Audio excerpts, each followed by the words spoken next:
अस्सलाम नाज़रीन, Sindh online TV में भलीकार आवां मोहम्मद पवार शामिल करूं था हिन वक्त जो खबरूं।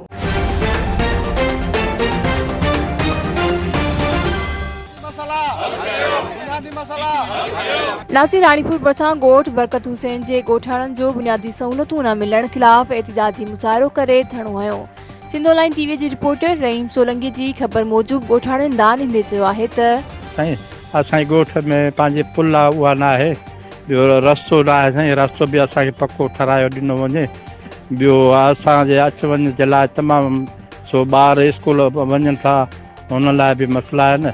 ॿियो असांजो भरिसां ट्यूबवेल आहे उहा ख़राबु लॻी पई आहे। ॻोठ बरकतलीअ में प्राइमरी स्कूल ॾिनो वञे साईं, हुन लाइ वॾी महिरबानी थींदी। हिनखे तक़रीबन 20-25 साल थी विया आहिनि हिन पुल खे। असां वसारनि खे चई थकी पिया आहियूं त बाबा हीअ पुल ठारायो, असांजा जेके मरीज़ आहिनि, जेके बीमार एमरजेंसी थिए थी, तव्हांखे रस्तो बि असां तव्हांखे ॾेखारियूं था। रस्तो जी हालत ॾिसो कहिड़ी हालत आहे, न हितां असां अची था सघूं न वञी था सघूं। असांजा नंढड़ा बचड़ा न काॾे वञनि।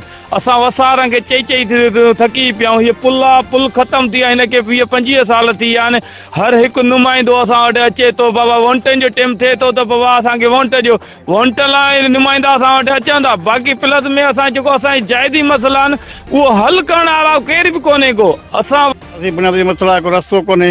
ॿिया आहे पुल जेका आहे चाइनी ज़बून हालत में 10-12 साल थी वञी पई आहे।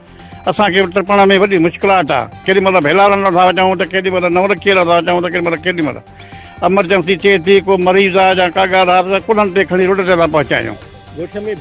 ॻोठ में बिजली आहे, रस्तो कोन्हे, नालियूं कोन्हनि ॻोठ में, वॾी तकलीफ़ आहे। तो चई मथे रस्ते वारनि खे चई बीठा आहियूं, को हिन जो तदारक नथो थिए। मेन मसइलो जेको आहे असांजो इहो पुल जो आहे। तो पुल जे न हुजण जे बराबरि असां वॾी तकलीफ़ में जदोजहद करे रहिया आहियूं। ॿार बचो आहे, स्कूल में ॿार अचनि वञनि था, वॾी मुश्किलात सां था वञनि। वधीक खबरुनि जी अपडेट्स जे लाइ ॾिसंदा रहो सिंध ऑनलाइन टीवी।